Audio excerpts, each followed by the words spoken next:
मेरे ससुर ने रमजान में 1 महीना मुझे खर्चा दिया और राशन ला दिया, उसके बाद उसने मुझे पूछा नहीं है। बट्टों के साथ मारा, खिड़कियां मेरी तोड़ी, दरवाजे तोड़ के अंदर दाखिल हुए। मेरी बहनों को भी बहुत मारा, मेरे अम्मी अब्बू को भी इतना मारा, मेरे बच्चे इतना डरे हुए सहमे। इंसाफ करें। कहता आप लोगों से बेहतर मैं जान दो, चलो अंदर। मुझे धमकाने लगा, मैं नहीं गई। कहता मैं आपकी पूरी फैमिली को जेल में डाल दूंगा। छुरी उनके हाथ में होती थी, कहते थे इधर ही कत्ल करेंगे आपको। मेरा छोटा बेटा भी इनके कब्जे में, उन्होंने मेरे बेटे को भी अगवा किया हुआ है। अस्सलाम वालेकुम नाज़रीन, मैं हूं निकल चौधरी और आप देख रहे हैं मेरा ऑफिशियल चैनल। नाज़रीन, बात करेंगे पाकिस्तान के हालात के ऊपर।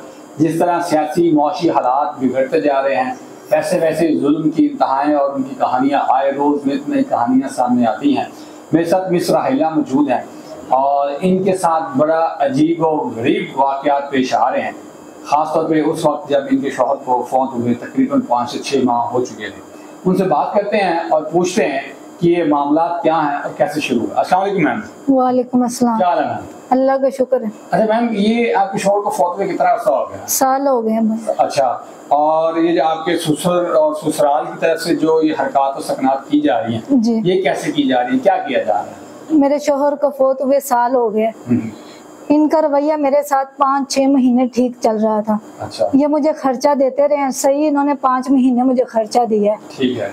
मेरे जेठ के ऊपर सब कुछ छोड़ा गया था कि इसने सब कुछ करना है। ठीक है। उसके बाद उसने कहा कि जी आपको खर्चा देना है, मेरे ससुर ने देना है। ठीक है। मेरे ससुर ने रमजान में 1 महीना मुझे खर्चा दिया और राशन ला दिया, उसके बाद उसने मुझे पूछा नहीं है कि क्या है क्या नहीं है खर्चा, या कुछ भी नहीं उसने मुझे पूछा। उसके बाद मेरे हस्बैंड के नाम 3 घर थे, जो इनके 2 इनके कब्जे में थे। ये किराया लेते थे, ये जी एक में मैं रहती थी। अच्छा। ये किराया लेते थे, मुझे कोई नहीं, बस इन्होंने ये मुझे खर्चा देते थे 5 महीने। उसके बाद इन्होंने खर्चा बंद कर दिया। अच्छा। तो गाड़ी थी मेरे हस्बैंड की, वो भी इन्होंने सेल कर दी। कौन सी गाड़ी थी? वैगनर। अच्छा, वैगनर गाड़ी थी। हाँ जी। अच्छा। और फिर ATM कार्ड, उसका मोबाइल, ID कार्ड, सब कुछ इनके पास था। ATM कार्ड में भी पैसे थे, वो भी इन्होंने निकलवा लिए। अच्छा। और मेरे हस्बैंड की 40 भैंसे थी, डेयरी फार्म था। ठीक है। तो मेरे जेठ ने डेयरी फार्म गांव से इधर शिफ्ट किया। ठीक है। जिसमें से आधी भैंसे मेरे जेठ ने खुद बेची और आधी भैंसे मेरे ससुर ने बेची। तो मुझे कहते कि मैं आप ये बच्चों के अकाउंट में पैसे रखे जाएंगे। अच्छा। उन्होंने बच्चों के अकाउंट में कोई पैसा नहीं रखा जी। बैंक वालों ने बोला था कि गार्डियन माँ बनेगी, इसलिए उन्होंने नहीं रखा पैसा। अच्छा। अपने पास रख लिया, आधे खा गए और कुछ का मुझे नहीं पता। अच्छा।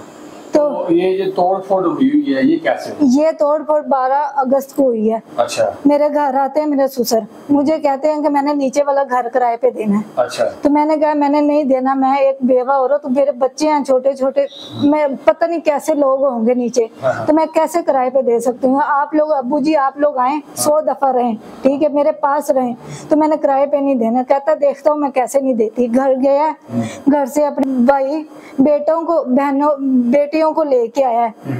उन्होंने दरवाजा तोड़ के हथौड़ों के साथ तोड़ा। उन्होंने बट्टों के साथ मारा, खिड़कियां मेरी तोड़ी, दरवाजे तोड़ के अंदर दाखिल हुए। ऊपर आए, हम कमरे में थे, मेरे हस्बैंड का खत्म था, तो मेरी अम्मी अब्बू मेरे बहनें आई हुई थी। तो उन्होंने मेरी बहनों को भी बहुत मारा, मेरे अम्मी अब्बू को भी इतना मारा, मेरे बच्चे इतना डरे हुए सहमे। मेरे बेटे को तो सांस बंद हो गया था डर की वजह से, इतना उन्होंने मारा मुझे। मैंने 2 घंटे 1 पे कॉल करती रही, किसी ने मेरी नहीं सुनी। रिस्पॉन्स नहीं कर रही। नहीं, एंड पे एक पुलिस वाला आया, उसने कोई मुझे ना ऊपर आया, कोई वापस चला गया। जब इन्होंने धक्के मार के हमें बाहर निकाला, ताले लगाए, तो फिर पुलिस वालों ने को तो फोन करके कहते कि इधर आ जाओ थाने में। उधर गए थाने में, मैंने दरखास्त दी है, उन्होंने भी दरखास्त दी, मैंने भी दरखास्त दी। 7 पुलिस वाला आया कि मैं आपको आपके घर में छोड़ के आता हूँ। आए हैं मेरे साथ इधर, मेरे जेठ के दफ्तर में बैठे रहे। जेठ आपके क्या करते हैं? वो साहिबुल मुल्क के कोऑर्डिनेटर है। अच्छा, मतलब कि नून लीग के साथ उनका रवाबित है? हाँ जी। उधर मेरे माँ बाप को भी नहीं उसने अंदर दाखिल होने दिया तो बाहर आए हैं तो मुझे कहता बीबी अंदर जा, पुलिस वाला। मैंने कहा भाई इंसाफ करें। मोहल्ले वालों ने भी कहा कि भाई अंकल जी इंसाफ करें। कहता आप लोगों से बेहतर मैं जान दो, चलो अंदर। मुझे धमकाने लगा, मैं नहीं गई। कहता मैं आपकी पूरी फैमिली को जेल में डाल दूंगा अगर आप अंदर ना गए। हाँ जी। क्या नाम था उसका? इफ्तिखार। अच्छा, इफ्तिखार। क्या एएसआई था? ऐसे था? क्या था? ऐसा ही था। अच्छा, फिर तो मैं वैसे ही अंदर आ गई। तो मुझे कहता जल्दी बताओ, वीडियो बना के कहता जल्दी बताओ महफूज हो। मैंने कहा नहीं। कहता मैं फिर आपके फैमिली वाले खड़े हैं, मैं ले जाऊँ इन्हें। फिर मैंने बोला मजबूरन कि मैं महफूज हूँ। अच्छा। भाई 2 दिन मुझे कैद रखा इन्होंने। बाहर से मेरे ससुराल वालों ने ताला लगा दिया, छोटे छोटे मेरे बच्चे भूखे। दूसरे दिन मेरा भाई आया खाना देने, उन्होंने उसको भी बहुत मारा, छुरियों के साथ हमला किया। तो फिर उस वक्त पुलिस को 15 पे? हाँ जी 15 पे कॉल की, तब भी पुलिस वाले नहीं आए। 1 घंटे के बाद आए। मेरे भाई को भी ले गए और मेरे ससुर को भी।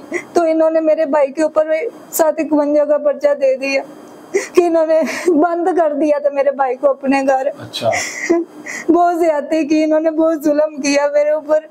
ऐसा 5-6 दिन मेरे चक्कर लगवाता रहा, उसने भी नहीं सुनी। एंड पे मुझे कहता सुलह कर लो। मैं कहा आपकी बेटी बहन के साथ ऐसे हो तो आपने ऐसे करना था कि सुलह करे। तो फिर आप पुलिस के आला काम तक नहीं गई? नहीं, पुलिस वालों ने कोई मुझे रिस्पॉन्स नहीं दिया, मेरी बात सुनते ही नहीं थे। और जो हमने 12 तारीख को दरखास्त दी उस पे उन्होंने पर्चा नहीं किया। जो अगले दिन दी थी 13 तारीख को, उस पे उन्होंने ये FIR की है। आपने 13 तारीख को दोबारा एप्लीकेशन? जी दोबारा दी थी। अच्छा, तो आप क्या केस कहाँ तक है? अभी कहीं पे नहीं है, उधर ही है भाई। तो वो आपके ससुराल वालों को पकड़ा गया कि नहीं पकड़ा? नहीं, अभी किसी को नहीं उन्होंने पकड़ा, ना ही रेड भेजी है पकड़ने के लिए। अच्छा, इसके अलावा और उन्होंने क्या कहा या क्या किया? उन्होंने घर में बंद किया। डेली आते थे कि आप बाहर निकलोगे हम आपको ऐसे कर देंगे, मारेंगे। छुरी उनके हाथ में होती थी, कहते थे इधर ही कत्ल करेंगे आपको। 2 दिन मेरे बच्चे भूखे प्यासे बाहर से ताले लगे हुए थे।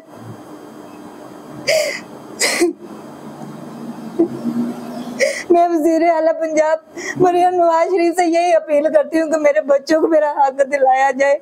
और मेरा छोटा बेटा भी इनके कब्जे में, उन्होंने मेरे बेटे को भी अगवा किया हुआ है।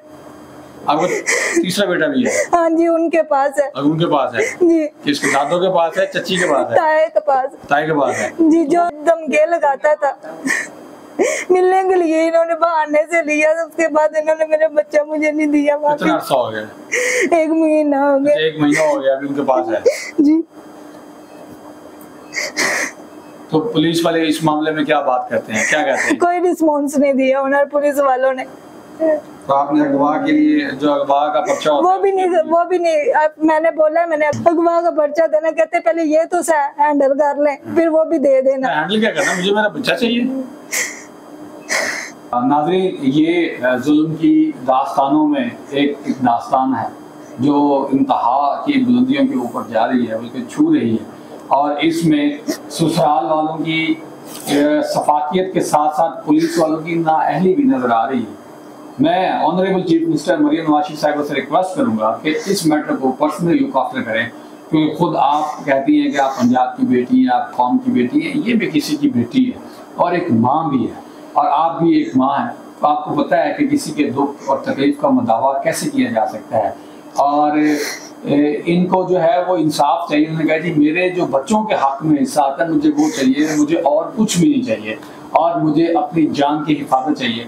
नाज़रीन, कमेंट बॉक्स में लाजमी मेंशन कीजिएगा कि अगली दफ़ा अगर हम आएँ या मरियम नवाज इस केस के ऊपर किस तरह से फॉलो करें तो हमें बताइएगा। मुझे इजाज़त दीजिए, बहुत शुक्रिया, अल्लाह हाफ़िज़।